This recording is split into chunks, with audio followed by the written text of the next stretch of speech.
Welcome to the GS room. GS room अपने नए lecture के साथ वापस आ गया है। आज के लेक्चर में हम जैनिज्म और बुद्धिज्म के बारे में पढ़ने वाले हैं। लास्ट वीडियो में हमने ऑलरेडी वैदिक एज को खत्म कर लिया था। उसके दो पार्ट थे, एक अर्ली वैदिक एज और दूसरी लेटर वैदिक एज। तो दोनों को हमने इस टाइम पीरियड को 1500 से लेकर 600 बीसी तक के टाइम पीरियड को पूरा खत्म कर लिया था। तो आज हम चलेंगे 600 बीसी यानी 600 ईसा पूर्व से आगे की ओर। तो आज की जर्नी जो हमारी है वो जैनिज्म और बुद्धिज्म की तरफ बढ़ने वाली है। तो चलिए हम स्टार्ट करते हैं अपनी जर्नी को। इस जर्नी को स्टार्ट करने से पहले जैनिज्म और बुद्धिज्म के बारे में जान लेते हैं बेसिकली था क्या। तो during the Vedic period people who reacted against the rigid social hierarchy and against the religious monopoly of the Brahmins would withdrawn into the forest where they pursued salvation through yoga. ठीक है, बेसिकली था क्या, 600 बीसी तक आते आते आर्यंस बहुत ज़्यादा dominant हो जाते हैं। कई सारे सोशल, इकोनॉमिक और पॉलिटिकल चेंजेस आते हैं, लेकिन उसके साथ साथ क्या होता है, ब्राह्मणिकल रिलीजन में कई सारे इवल्स आने लगते हैं। ठीक है, कई सारी कमियां आने लगती हैं। बेसिकली जो महिलाएं होती हैं, फीमेल्स होती हैं, और जो हमारे शूद्र होते हैं, जो फोर्थ वर्ण होता है, वो हमारे मेन स्ट्रीम से अलग होने लगते हैं। ब्राह्मणिकल जो आपका रिलीजन होता है वो बहुत ज़्यादा ऑर्थोडॉक्स हो जाता है। आपने देखा था क्या शुरू हो जाता है, एनिमल सेक्रीफाइसेस। हमारे पास एनिमल सेक्रीफाइसेस शुरू हो जाते हैं। क्या शुरू हो जाते हैं? एनिमल सेक्रीफाइसेस शुरू हो जाते हैं। तो एनिमल सेक्रीफाइसेस से क्या होता है कि बेसिकली जो एग्रीकल्चर करते हैं, एग्रीकल्चर जो करते थे, जो किसान थे, उनको बहुत नुकसान होता है, क्योंकि जो जानवर उनको खेती के लिए चाहिए थे वो एनिमल सेक्रीफाइस में चले जाते हैं। उसके बाद जो फीमेल होती हैं, फीमेल और शूद्र हमारे मेन जो स्ट्रीम लाइन होता है उससे अलग हट जाते हैं, उनको अलग निकाल दिया जाता है। फीमेल की कंडीशन डिटेरियोरेट हो जाती है, शूद्रों की कंडीशन उनसे और ज्यादा डिटेरियोरेट हो जाती है। उसके अलावा हमारे जो ब्राह्मण और क्षत्रिय थे वो उनकी पूरी डिप्लोमेसी हो जाती है, उनकी पूरी डोमिनेंसी हो जाती है, उनकी सुप्रीमेसी हो जाती है। बेसिकली वो अपनी डिप्लोमेसी से क्या करते हैं, बाकी के जो कॉमन पीपल हैं उनको दबाने की कोशिश करते हैं। ठीक है, जिससे कॉमन पीपल परेशान हो जाता है। तो फिर क्या होता है, हमारे 62 सेक्ट्स, 62 संप्रदाय निकल के आते हैं 600 बीसी के आसपास, जिनमें से दो जो प्रोमिनेंट होते हैं वो हमारा जैन और बुद्ध रहता है। ठीक है, बेसिकली ये धर्म बहुत लिबरल थे और कॉमन मैन इन्हें इजीली अडॉप्ट करता सकता था। ठीक है, क्या थे ये, बहुत लिबरल थे, लिबरल टू फॉलो थे, कॉमन मैन इन्हें अडॉप्ट कर सकता है था, और ये ओपन टू ऑल थे। जिस तरीके से ब्राह्मणिकल आपने रिलीजन में पढ़ा था कि क्षत्रिय और ब्राह्मण की सुप्रीमेसी होती है, तो बहुत सारे जो सेक्रीफाइसेस होते हैं ये करते हैं। केवल वैश्यों का काम होता है, जो थर्ड वर्ण होता है उनका काम होता है टैक्स को पे करना, और इन टैक्स को बहुत ज्यादा एंजॉय करते थे ब्राह्मण और आपके क्षत्रिय क्लास। अब वैश्य का क्या होता है, वैश्य जो कि ट्रेडर्स था, जो व्यापारी था, उसका बहुत ज्यादा नुकसान होता है, उसका बहुत ज्यादा पैसा टैक्सेशन में चला जाता है। पीजेंट्स को बहुत नुकसान होता है, क्योंकि एग्रीकल्चर करने के लिए जो जानवर थे वो सेक्रीफाइसेस में चले जाते हैं। तो इस तरीके से बहुत सारे इवल्स हम सोसाइटीज में आ गए थे, तो लोग उनसे परेशान हो गए थे, और उनसे परेशानी के कारण दो धर्म जो आए थे, जैन और बुद्धिज्म, तो उसकी तरफ लोग टर्न होने लगते हैं। They started going towards the Jainism and Buddhism. तो अब कुछ हम आपका बुद्धिज्म के बारे में पढ़ लेते हैं कि बेसिकली बुद्धिज्म की शुरुआत किसने की थी। तो बुद्धिज्म की जो हमारी शुरुआत थी वो किसने की थी, वो हमारी शुरुआत की थी आपके महात्मा बुद्ध ने। ठीक है, महात्मा बुद्ध जिनका नाम सिद्धार्थ था, जिनका नाम सिद्धार्थ था। इनका जन्म होता है 563 बीसी में, कहाँ पे, लुम्बिनी में। ठीक है, लुम्बिनी में बेसिकली इनका जन्म होता है, और ये एक राजघराने के होते हैं, एक क्षत्रिय क्लैन के होते हैं, जिसे शाक्य क्लैन बोला जाता है। एक क्षत्रिय कुल के होते हैं, शाक्य क्लैन के होते हैं। तो स्टार्टिंग से ही इनका जो इंटरेस्ट होता है वो आपका वर्ल्डली अफेयर्स में नहीं लगता है, संसारिक चीज़ों में नहीं लगता है, वो आपका धर्म की चीज़ों की तरफ इनका ज़्यादा इंक्लिनेशन होता है। ये धर्म की चीज़ों की तरफ ज़्यादा इंक्लाइंड होते हैं। ठीक है, कि जन्म क्या है, मृत्यु क्या है, life, what is life, what is death, what happens after life and death. तो इस तरीके के चीज़ों के ऊपर इनका क्या होता है, इंटरेस्ट होता है। बेसिकली आपने एक स्टोरी सुनी होगी कि एक जो आपके पंडित आते हैं, एक ब्राह्मण आते हैं, वो बताते हैं कि या तो ये एक बहुत बड़े राजा बनेंगे या एक बहुत बड़े एक कोई संत बनेंगे। तो फाइनली क्या होता है, हम देखते हैं कि जो गौतम बुद्ध होते हैं एट द 29 की एज पर, एक 29 की एज में अपना घर छोड़ देते हैं, रिनंसिएशन। ठीक है, घर छोड़ देते हैं ये। और इस इवेंट को हम कहते हैं, क्या कहते हैं, इस इवेंट को कहते हैं महाभीष्म क्रमण। महाभीष्म क्रमण कहा जाता है। क्वेश्चन आता है कि भाई जब गौतम बुद्ध घर को छोड़ते हैं तो ऐसे इवेंट को क्या कहा जाता है, तो ऐसे इवेंट को महाभीष्म क्रमण कहा जाता है, और हम इसे बुद्धिज्म रिलीजन में हॉर्स से इंडिकेट करते हैं। ध्यान रखना, इसको हॉर्स से इंडिकेट किया जाता है। और after after 6 years of practices, ठीक है। After 6 years of practice meditation करने के बाद ये 35 years की एज में इनलाइटेंड होते हैं। क्या होते हैं? इनलाइटेंड होते हैं, और इन्हें महात्मा बुद्ध कहा जाता है। और इस इवेंट को बुद्धिज्म में निर्वाणा कहा जाता है। क्या कहा जाता है? निर्वाणा कहा जाता है। तो ये इन्हें एक पीपल ट्री के नीचे हुआ था। कहाँ पे हुआ था? पीपल ट्री के नीचे हुआ था, और बोध गया में। कहाँ पे? किस प्लेस में? बोध गया में हुआ था। तो ये इंपॉर्टेंट है, याद रखिएगा। बोध गया में बुद्ध को निर्वाण प्राप्त होता है, इनको एनलाइटमेंट प्राप्त होता है।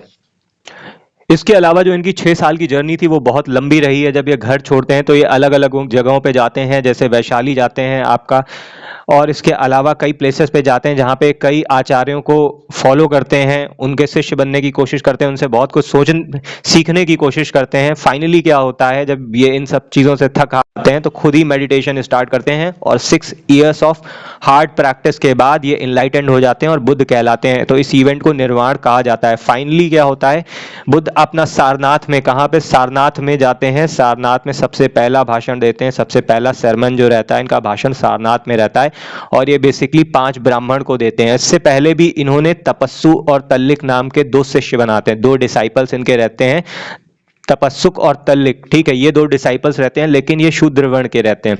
और जो अपना जो ज्ञान होता है ये सबसे पहले 5 ब्राह्मणों को देते हैं, और ये सारनाथ में देते हैं। इस इवेंट को बोला जाता था धर्म चक्र परिवर्तन। क्या बोला जाता है? बुद्धिज्म में इसे धर्म चक्र परिवर्तन। और बेसिकली इस धर्म चक्र परिवर्तन को बुद्धिज्म में हम एक व्हील से दिखाते हैं। किससे इंडिकेट किया जाता है? एक व्हील सिंबल से इंडिकेट किया जाता है। और इनकी जो डेथ होती है वो खुशीनगर में होती है, क्योंकि पावापुरी में इनका एक स्टूडेंट इन्हें पॉर्क खिला देता है, ठीक है। पॉर्क खिला देता है, और फाइनली ये क्या होते हैं, 483 BC के आसपास इनकी खुशीनगर में डेथ हो जाती है। तो इस इवेंट को फुट स्टेप से दिखाया गया है, इसे फुट स्टेप से दिखाया गया है, और इसे महापरिनिर्वाण कहते हैं, ठीक है। महानिर्वाण बोला जाता है इसको, निर्वाण इस इवेंट को बोला जाता है, बुद्ध की डेथ को। और इनकी डेथ के बाद इनकी बॉडी को 8 पार्ट्स में डिवाइड करके जिन जगहों पे रखा जाता है उस स्ट्रक्चर को बोलते हैं स्तूप, ठीक है। इनकी बॉडी को 8 पार्ट में डिवाइड करके स्तूपों पे रख दिया जाता है। अब आपको पता करना है ये 8 पार्ट, ये 8 स्तूप कहाँ कहाँ लोकेटेड थे। प्रेजेंट में तो एक ही 2 स्तूप मिलते हैं। तो अब हम चलते हैं भाई अपना जैनिज्म के बारे में। जैनिज्म से पढ़ने से पहले हम कुछ चीजें और जान लेते हैं। बुद्धिज्म के जो 3 रत्न होते हैं, 3 ज्वेल्स होते हैं, उन्हें क्या कहा जाता है? उससे कहा जाता है बुद्ध, धम्म और संघ। बुद्ध, धम्म और संघ, ये आपके बुद्धिज्म के 3 ज्वेल्स थे। ये बहुत इंपॉर्टेंट है, पूछा जाता है एग्जाम में कि बुद्धिज्म के 3 ज्वेल्स क्या थे। वो बुद्ध, धम्म और संघ था। बेसिकली इसमें जो धम्म था ये आपका कोई रिलीजन ना होके ये एक कोड ऑफ कंडक्ट था। जो लोग भी बुद्धिज्म में शामिल होते थे उनको एक धम्म फॉलो करना पड़ता था। धम्म एक रिलीजन ना होके ये एक कोड ऑफ कंडक्ट होता था। और आपका मेंस में कई बार ये क्वेश्चन पूछा जाता है, critically analyse the Dhamma, right the principles of Dhamma, Dhamma was a religion और अ कोड ऑफ कंडक्ट। तो इस टाइप का आपको मेंस में इसके ऊपर आंसर राइटिंग करनी पड़ती है। इसके अलावा जब बुद्धिज्म हमारे 4 प्रिंसिपल पर बेस्ड था, ठीक है, इसमें 4 प्रिंसिपल थे, और 4 प्रिंसिपल होने के बाद इसमें 8 फोल्ड पाथ थे, ठीक है, 8 फोल्ड पाथ थे, ये आप ध्यान रखिएगा। तो वो 4 प्रिंसिपल्स क्या थे कि world is full of sorrow, दुनिया दुख से भरी हुई है। Desire is the cause of the sorrow, desire आपकी जो भी इच्छाएं हैं वो इस सौरों का कारण है, वो सभी दुखों का कारण है। और तीसरा था कि इन डिजायर्स को, इन सौरों से आप मुक्ति पा सकते हैं bye maintaining the distance with these desires, ठीक है। इन दुखों से आप क्या कर सकते हैं, मुक्ति पा सकते हैं इन डिजायर्स को छोड़ के। और चौथा था कि इन डिजायर्स को हम कैसे दूर रख सकते हैं, कैसे इन सौरों से मुक्त हो सकते हैं। तो उसके लिए 8 फोल्ड पाथ बताए गए थे, अष्टांगिक मार्ग बताए गए थे। वो क्या था? Right concentration, right action, right livelihood, right faith, right belief, right आपका लाइवलीहुड, राइट आपका था एंड्योरेंस, राइट आपके थे थॉट्स। इस तरीके से आपके 8 अष्टांगिक मार्ग थे, 8 फोल्ड पाथ थे। इसके अलावा जो आपके महात्मा बुद्ध होते हैं, तो जब ये खत्म होते हैं तो आपका जो बुद्धिज्म होता है 2 पार्ट में डिवाइड हो जाता है। एक होता है हीनयान, एक होता है महायान। बेसिकली हीनयान में क्या होता है, तो जो बुद्ध को गुरु मानते थे उन्हें वो हीनयान कहलाते थे। जो बुद्ध के बेसिक प्रिंसिपलों को मानते थे हीनयान कहलाते थे, वो फॉलोअर्स हीनयान शाखा थी, ठीक है। अब एक दूसरी जो आपकी ब्रांच थी बुद्धिज्म की, वो एक महायान थी, जिसे द ग्रेटर व्हीकल बोला जाता है। ये महायान क्या थी कि जो जब समय जैसे जैसे टाइम पीरियड आगे बढ़ता है तो बुद्धिज्म में भी काफी चेंजेस आने लगते हैं। बुद्ध जबकि भगवान में नहीं मानते थे, लेकिन जब इनकी मृत्यु होती है, इनकी डेथ होती है और उसके कुछ समय बाद जो इनका रिलीजन होता है वो रिफॉर्म होता है और उसमें बुद्धिज्म में बुद्ध को ही भगवान मानने लगते हैं, जबकि बुद्ध खुद भगवान में विश्वास नहीं रखते थे। तो इस टाइप का जब चेंजमेंट आते हैं तो ये जो नया रिलीजन आता है, नई ब्रांच आती है, इसको क्या कहा जाता है? इसको कहा जाता है महायान। ठीक है, इसमें बुद्ध को भगवान माना जाता था और बुद्ध की मूर्ति बनाई जाती थी, और जबकि बुद्ध खुद ही मूर्ति पूजा का खंडन करते थे। तो इसके अलावा चलिए हम चलते हैं जैनिज्म पे। जैनिज्म को पढ़ने के लिए हम स्टार्ट करते हैं जैनिज्म को। ठीक है, जैनिज्म बेसिकली जैनिज्म जो थे उसमें 24 तीर्थंकर थे। ठीक है, 24 तीर्थंकर थे। तीर्थंकर मतलब क्या होता है? एक पोस्ट होती है इस धर्म की, जो गुरु होते हैं उसको तीर्थंकर बोला जाता है। इस तरीके के 24 तीर्थंकर थे। और जो हमारा लास्ट तीर्थंकर थे जो महावीर थे, ठीक है, महावीर थे, उनका जो बर्थ होता है वो 540 बीसी में होता है। कहाँ पे होता है? कुंडलग्राम में होता है। ठीक है, कुंडलग्राम वैशाली में उनका बर्थ होता है। वो भी बुद्ध की तरीके 30 की एज में, बुद्ध ने 29 में अपना घर छोड़ा था और ये 30 की एज में अपना घर छोड़ देते हैं। और ये टोटल 12 ईयर्स इनको लगता है। ठीक है, 12 ईयर्स, 12 साल लगते हैं प्रैक्टिस करते करते। Finally at the age of 42 इनको भी ज्ञान प्राप्त होता है और ये महावीर कहलाते हैं और ये जैनिज्म के 24वें तीर्थंकर बन जाते हैं। टोटल कितने तीर्थंकर थे? 24। और पहले आपके जो थे वो ऋषभ देव थे, 23वें पार्श्वनाथ थे और 24वें थे हमारे महावीर स्वामी। तो 12 साल लगते हैं। ये निरंजना, ध्यान रखना, ये निरंजना नदी के किनारे जो इनको ज्ञान प्राप्त होता है वो निरंजना नदी के किनारे प्राप्त होता है। अगर हम बुद्धिज्म की बात करें, महात्मा बुद्ध को जो ज्ञान प्राप्त होता है वो फल्गु नदी या पुनपुन नदी के किनारे प्राप्त होता है। ये बहुत इंपॉर्टेंट पॉइंट है क्योंकि एग्जामिनेशन में ये पूछा जाता है। तो जो बुद्ध को हमारा ज्ञान प्राप्त होता है वो कहाँ पे होता है? निरंजना नदी, फल्गु नदी या पुनपुन नदी, ये एक ही चीज थी। महावीर को जो हमारा ज्ञान प्राप्त होता है वो कहाँ पे होता है? रजुपालिका रिवर पे। ठीक है, रजुपालिका रिवर पे महावीर को ज्ञान प्राप्त होता है।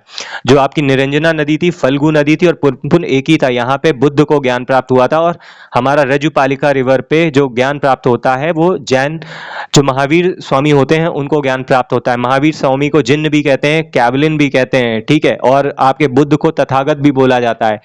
और इसके अलावा कई सारी चीजें हैं जो हम आपको एमसीक्यूज में बताते हैं। चलिए भाई स्टार्ट करते हैं हमारा पहला एमसीक्यू। हमारा पहला एमसीक्यू है, which of the following is the first sermon of Buddha? Buddha के प्रथम उपदेश को क्या कहा जाता है? तो मैंने अभी आपको बताया बुद्ध के प्रथम उपदेश को क्या बोला जाता था? वो धर्म चक्र परिवर्तन बोला जाता था। ठीक है, इसको व्हील से, किससे? व्हील से हम बुद्धिज्म में दिखाते हैं। और ये इन्होंने कहाँ पे दिया था? इन्होंने 5 ब्राह्मणों को दिया था सारनाथ पे।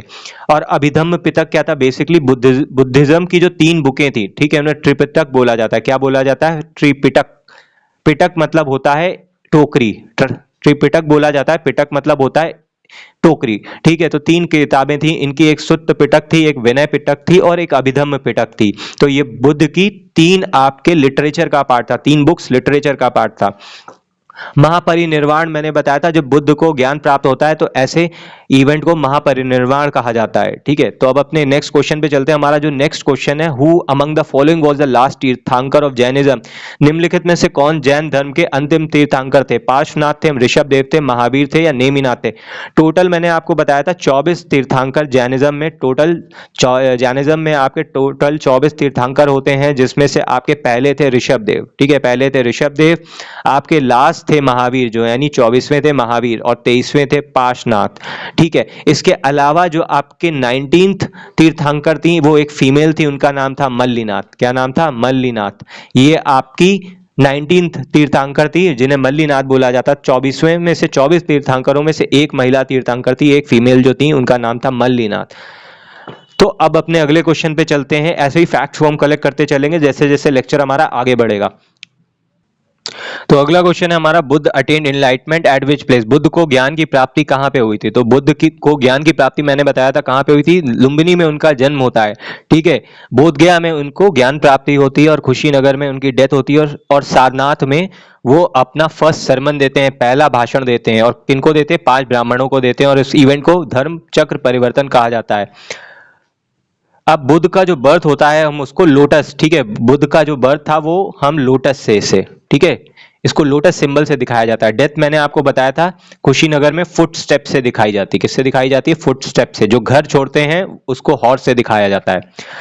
और जो आपका महानिर्वाण होता है, जो बुद्ध को ज्ञान प्राप्त होता है, उसको पीपल ट्री से दिखाते हैं। तो चलिए आगे बढ़ते हैं। अब जो हमारा अगला क्वेश्चन है, which of the following is the sacred book of Buddhist? निम्नलिखित में से कौन बुद्धों की पवित्र पुस्तक थी? तो त्रिपिटक थे, उपनिषद थे, वेद थे, जिंद अवस्था था। इनमें से क्या था? बेसिकली मैंने आपको बताया था ना कि ट्राइपिटक, ठीक है, त्रिपिटक यानी पिटक मतलब होता है टोकरी, तो ये कौन कौन से थे? सुत्त पिटक थे, आपका विनय पिटक थे, सुत्त पिटक था, एक विनय पिटक था, और एक आपका अभिधम्म पिटक था। ठीक है, ये 3 बुकें थी। और ये बहुत मतलब जो आपका बुद्धिज्म का लिटरेचर होता है, इसमें 3 इंपॉर्टेंट बुकें हैं, सुत्त पिटक, विनय पिटक और अभिधम्म पिटक। बेसिकली सुत्त पिटक में आपके रूल्स और रेगुलेशन जो बुद्धिज्म से जुड़ते थे उन्हें फॉलो करने थे, वो लिखे रहते थे। विनय पिटक में इनके जो सरमन्स होते थे, बुद्ध के जो भाषण होते थे, उसके अलावा जो प्रिंसिपल्स होते थे बुद्धिज्म के, वो लिखे रहते थे। अभिधम्म पिटक आपकी एक फिलोसफिकल बुक थी, जो तीसरी बुक थी अभिधम्म पिटक, वो एक आपकी फिलोसफिकल बुक थी।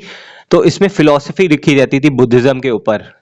तो चलिए भाई अपने नेक्स्ट क्वेश्चन पे आते हैं। हमारा नेक्स्ट क्वेश्चन है कि which Jain Tirthankar was associated with the Kalinga war? ठीक है, अब जो कौन सा जैन तीर्थंकर कलिंग युद्ध से जुड़ा हुआ है, तो आपको कलिंग युद्ध भी पता होना चाहिए था कि कलिंग युद्ध कब होता है। तो इसके जस्ट नेक्स्ट टू नेक्स्ट जो आपका लेक्चर होगा वो मौर्य एम्पायर पे होगा, तो उसमें मैं आपको कलिंग युद्ध के बारे में बताऊंगा। बेसिकली जिनको पता है तो वो कमेंट करके बताना। ये आपका 3rd सेंचुरी बीसी, ठीक है, 3rd सेंचुरी बीसी के आसपास कलिंग बुद्ध होता है, वो भी मिड 3rd सेंचुरी बीसी के आसपास। आपका जो 3rd सेंचुरी बीसी होती है, तीसरी जो शताब्दी ईसा पूर्व होता है, उसमें आपका कलिंग वॉर होता है, और ये अशोक के समय होता है। तो इस टाइम के जो इस कलिंग वॉर से एसोसिएटेड जैन तीर्थंकर थे, वो आपकी नेमिनाथ थे। ठीक है, कौन था? नेमिनाथ थे। मैंने आपको बताया था ना, जैनिज्म में टोटल 24 तीर्थंकर हुए थे।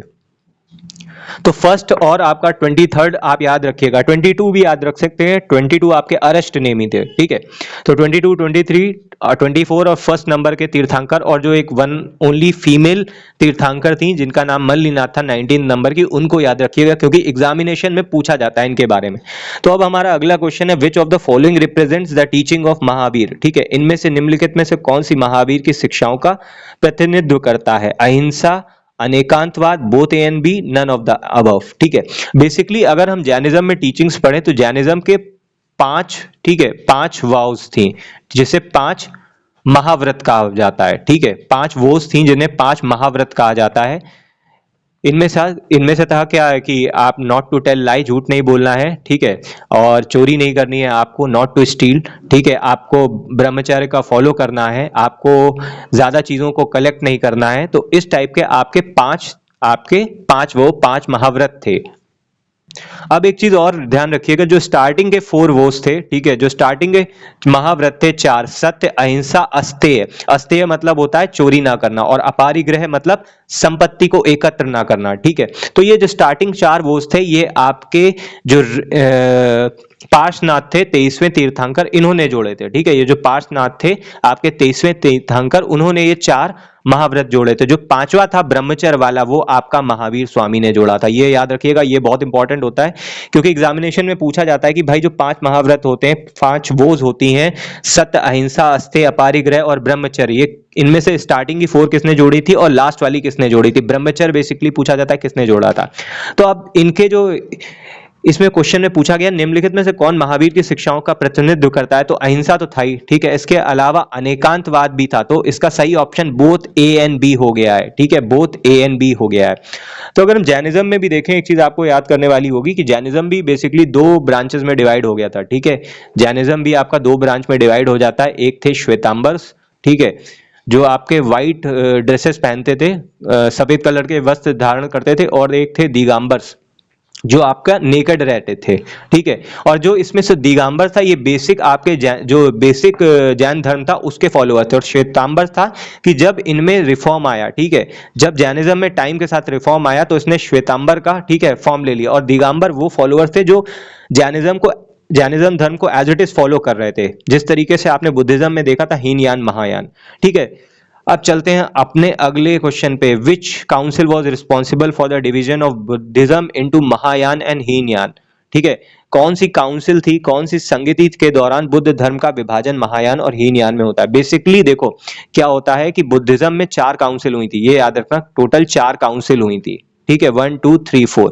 अब इन 4 काउंसिलों में इन 4 जो आपकी संगति थी, इसमें कुछ ना कुछ आपका होता है। तो अब इन काउंसिल को थोड़ा सा जान लेते हैं। जो हमारी पहली काउंसिल थी वो हमारी राजगृह में हुई थी। कहाँ पे हुई थी? राजगृह में हुई थी, ठीक है। जो हमारी दूसरी काउंसिल थी वो हमारी हुई थी आपकी, वो हुई थी आपकी वैशाली में। कहाँ पे हुई थी? वैशाली में, ठीक है। जो तीसरी काउंसिल होती है वो आपकी कहाँ पे होती है? पाटलिपुत्र में होती है, ठीक है। पाटलिपुत्र में होती है। और जो लास्ट काउंसिल होती है वो आपकी फोर्थ वाली कश्मीर में होती है। ये कश्मीर में होती है। राजगृह वाली जो काउंसिल होती है ये जस्ट बुद्ध के मरने के दौरान 483 बीसी में होती है। वैशाली वाली आपकी 383 बीसी में होती है। जो पाटलिपुत्र थी ये 251 बीसी में होती है अशोक के टाइम पे। और जो लास्ट वाली थी वो आपकी कनिष्क के टाइम पे होती है, कश्मीर में होती है, वो कनिष्क के टाइम में होती है। राजगृह वाली आपकी अजात शत्रु के समय में होती है। पहली काउंसिल में ध्यान रखना जो आपके सुत और विनय पिटक थे इन बुकों का कंपाइलेशन होता है। और ये महाकश्यप, ठीक है, इसको जो हेड कर रहा होता है वो महाकश्यप कर रहा होता है। दूसरी काउंसिल आपकी 383 बीसी में कालाशोक के समय हुई थी। मतलब उस समय जो राजा था वो कालाशोक था और जो हेड कर रहा था वो आपका सर्वकामिक था। जो तीसरी काउंसिल थी वो अशोक के समय हुई थी, उसको हेड कर रहे थे मोगली पुत्र तिस्य। और इस दौरान क्या होता है? अभिधम्म पिटक का कंपाइलेशन होता है। और जो आपकी चौथी काउंसिल थी उस दौरान क्या होता है? हीनयान और महायान फाइनली डिवाइडेड हो जाते हैं, ठीक है। और इसको हेड कर रहे होते हैं कनिष्क के टाइम पे और हेड कर रहा होता है वासुमित्र, ठीक है। कौन हेड कर रहा होता है? वासुमित्र। और जो इसका डेप्यूटी होता है वो आपका अश्वघोष। तो अब ध्यान रखिएगा, इन चारों काउंसिल्स को आपको ध्यान रखना है क्योंकि इनके ऊपर क्वेश्चन पूछा जाता है। आपको इनका टाइम पीरियड ध्यान रखना है, किसने कंपाइल किया था, क्या क्या कंपाइल हुआ था जैसे, और किसने हेड किया था, किंग कौन था। तो पहला कंपाइलेशन पहली काउंसिल में सुत्त पिटक और विनय पिटक का होता है। दूसरे में क्या होता है? स्थाविर और महासांगिक आपके दो ब्रांचेस और निकल के आती। तीसरे में अभिधम्म पिटक का कंपाइलेशन होता है। चौथे में हीनयान और महायान का फॉर्मेशन होता है, फाइनल फॉर्मेशन हो जाता है। अब इसी तरीके जैन में बात करें ना तो जैन में भी दो काउंसिल हुई थी। कितनी होती? जैन में दो काउंसिल होती हैं, ठीक है। पहली होती है आपकी पाटलिपुत्र में, ठीक है, और दूसरी होती है वल्लभी गुजरात में। तो अब आपको पता करना है कि भाई इनको किसने हेड किया था। वल्लभी गुजरात में और पाटलिपुत्र वाली, इनको हेड करने वाला कौन था और इन काउंसिल्स में क्या क्या होता है। अब चलते हैं हम अपने नेक्स्ट क्वेश्चन पे। तो सॉरी, पहले वाले का हम अपना आंसर देख लेते हैं। तो which council was responsible for the division of Buddhism into Mahayana and Hinayana? तो ये आपका फोर्थ काउंसिल है, ठीक है। अब चारों काउंसिल को आप याद रखिएगा। अब हम अपने नेक्स्ट क्वेश्चन पे आते हैं। Who among the following was the founder of Buddhism? तो बुद्धिज्म का किसने फाउंड किया था? महावीर ने, गौतम बुद्ध ने, ठीक है। गौतम बुद्ध ने फॉर्म करता है। हमारे गौतम बुद्ध होते हैं वो बुद्धिज्म को फॉर्म करते हैं। तो इनका बर्थ आप याद रखिएगा, इनके डेथ याद रखिएगा, इनके इवेंट्स जो लाइफ रिलेटेड इवेंट्स थे वो याद रखिएगा। तो अब अपने अगले क्वेश्चन पे चलते हैं। तो who was the first disciple of Mahavir? Mahavir का प्रथम शिष्य कौन था? जमाली था, गौतम थे, चंदना था, ठीक है, या आनंदा था, ठीक है, या आनंद थे।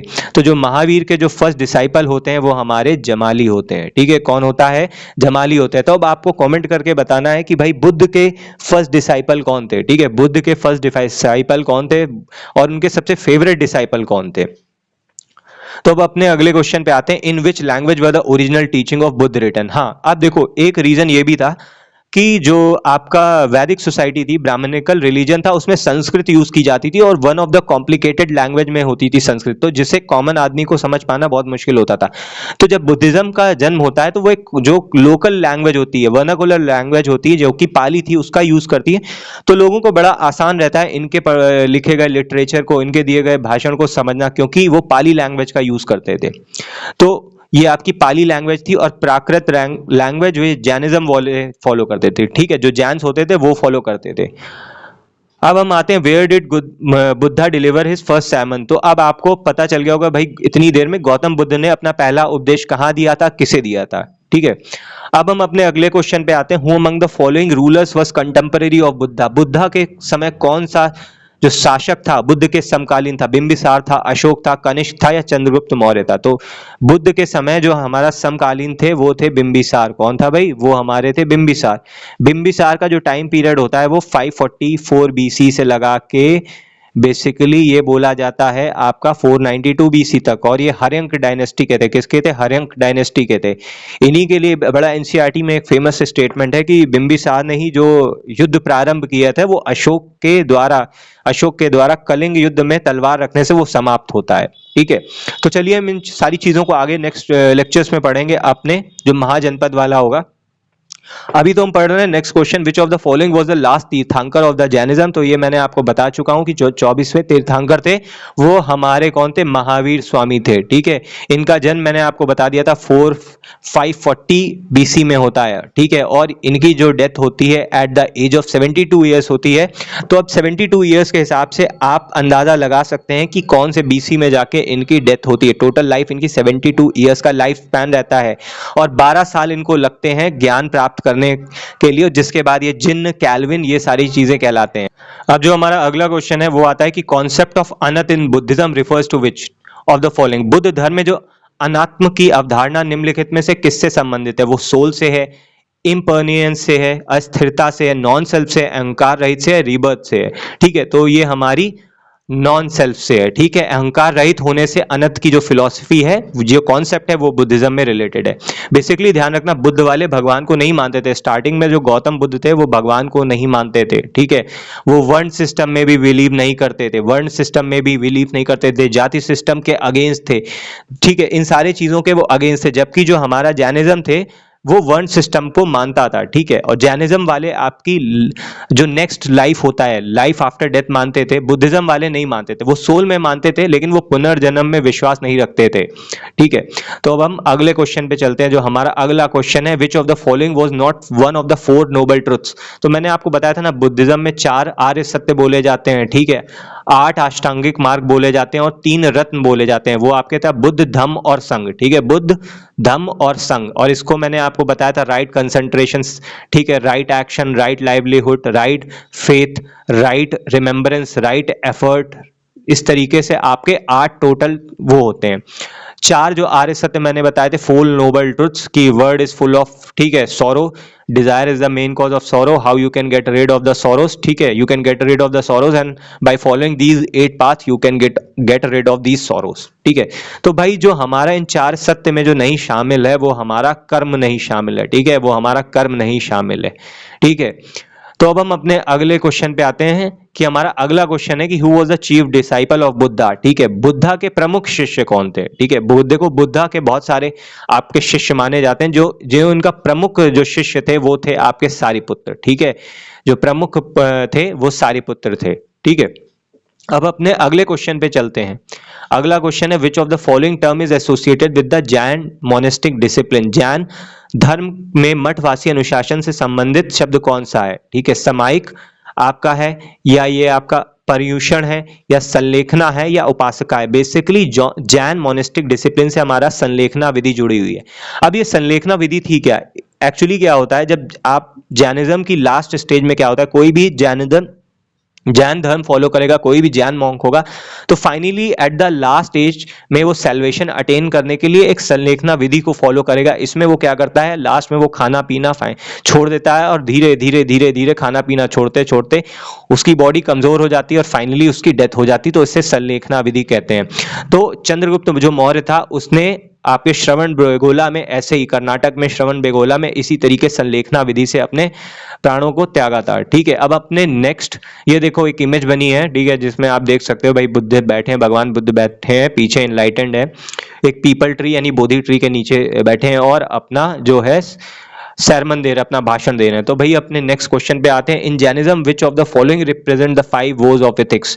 ठीक है, मैंने आपको जैनिज्म में 5 महाव्रत बताए थे। ठीक है, 5 वोज बताए थे, जिनमें से 4 वोज को मैं आपको बताया था कि भाई 4 वोज थे वो 23 जो 23rd नंबर के तीर्थंकर थे उन्होंने ऐड किया था, यानी पार्श्वनाथ ने ऐड किया था। और फाइनली जो 5th वो ऐड करते हैं वो हमारे महावीर स्वामी करते हैं। तो अब आपका जैन धर्म में निम्नलिखित में से कौन नैतिकता के 5 व्रतों का प्रतिनिधित्व करता है? ठीक है, who represents the 5 vows of ethics. ठीक है, पंच महाव्रत, 3 रत्न, अहिंसा, अनेकांतवाद। तो ये हमारे पंच महाव्रत होते हैं। ठीक है, वो क्या था आपका? सत्य, अहिंसा, अपरिग्रह, अस्तेय और ब्रह्मचर्य। 3 रत्न आपके क्या थे? राइट थॉट, राइट रिमेम्बरेंस और राइट कंडक्ट। ठीक है, ये 3 रत्न बोले जाते थे आपके। तो अब अपने अगले क्वेश्चन पे आते हैं। Who was the Jain saint who is considered as the last Kevalin. मतलब कौन से जैन संत थे जो अंतिम कैवलिन माना जाता है? भाई जिन जैन संत को अंतिम कैवलिन माना जाता है वो हमारे भद्रबहु थे। कौन थे? भद्रबहु थे। देखो आपके भद्रबहु वही होते हैं जो आपकी जो दिगंबर वाली ब्रांच थी, मतलब जैनिज्म को एज इट इज मेंटेन करने की कोशिश करते हैं कि जैनिज्म जो रिलीजन फॉर्मेशन के दौरान था, अपने जन्म के दौरान हुआ था, अपने ओरिजिन के दौरान जैसा था वैसे ही उसको मेंटेन करते हैं। और भद्रबहु आपके जो होते हैं वो दिगंबर ब्रांच के होते हैं, और स्थूलव्रत आपके श्वेतांबर ब्रांच के होते हैं, जो जैनिज्म में कई सारे रिफॉर्म्स लेके आते हैं।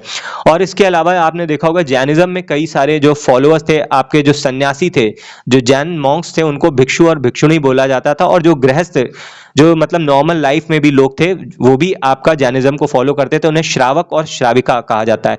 तो जो आपके भिक्षु और भिक्षुणी थे, जो सन्यासी जीवन जीते थे, बेसिकली दे फॉलोज 5 वोज, वो 5 महाव्रत फॉलो करते थे। और श्रावक और श्राविका जो गृहस्थ जीवन जीते थे, वो 5 अणुव्रत, ठीक है, अणुव्रत फॉलो करते थे। आपका क्या फॉलो करते थे? अणुव्रता, ठीक है, अणुव्रत।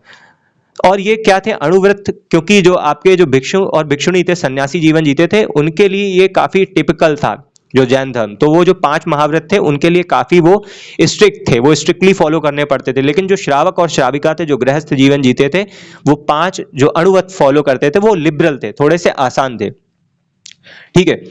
तो अपने नेक्स्ट क्वेश्चन पे आते हैं, which Jain text contains the biographies of Tirthankara, ठीक है। बहुत बहुत इंपॉर्टेंट क्वेश्चन है, ध्यान रखना। जितनी भी चीजें मैंने बताई हैं, मैं बार बार नहीं बोलूंगा, ये बहुत इंपॉर्टेंट है, ये सारे पॉइंट्स बहुत इंपॉर्टेंट है, ये ऑलरेडी एग्जामिनेशन में आ चुके हैं और हर बार आते हैं, यहीं से घुमा घुमा के क्वेश्चन आता है। तो जो हमारा क्वेश्चन लास्ट है, ये which Jain text contains the biographies of Tirthankar, Jain धर्म ग्रंथों में तीर्थंकरों की जीवनी किस में संकलित की गई है। तो बेसिकली मैं आपको जैन लिटरेचर्स के बारे में बता दूं कि जैन में 12 अंग, 12 उपंग, 6 छेद सूत्र थे, 10 आपके प्रकरण थे और 4 मूल सूत्र थे। इस तरीके से पूरी जैन लिटरेचर को आपने डिवाइड किया है। फाइनली जो तीर्थंकर्स की लाइफ जर्नी होती है और टीचिंग्स होती है, वो हमारी कल्प सूत्र में लिखी होती है, ठीक है। वो कहाँ लिखी होती है? कल्प सूत्र में लिखी होती है। तो भाई जिसको भी ये लेक्चर अच्छा लगा हो, लाइक करे, शेयर करे, सब्सक्राइब करे। और इसी तरीके से लेक्चर्स अगर आप और सुनना चाहते हैं तो ज़्यादा से ज़्यादा इस वीडियो को शेयर करो, जिससे मैं ज़्यादा से ज़्यादा इस टाइप के लेक्चर्स आपके लिए बना पाऊँ। तो मिलते हैं अपने नेक्स्ट लेक्चर में।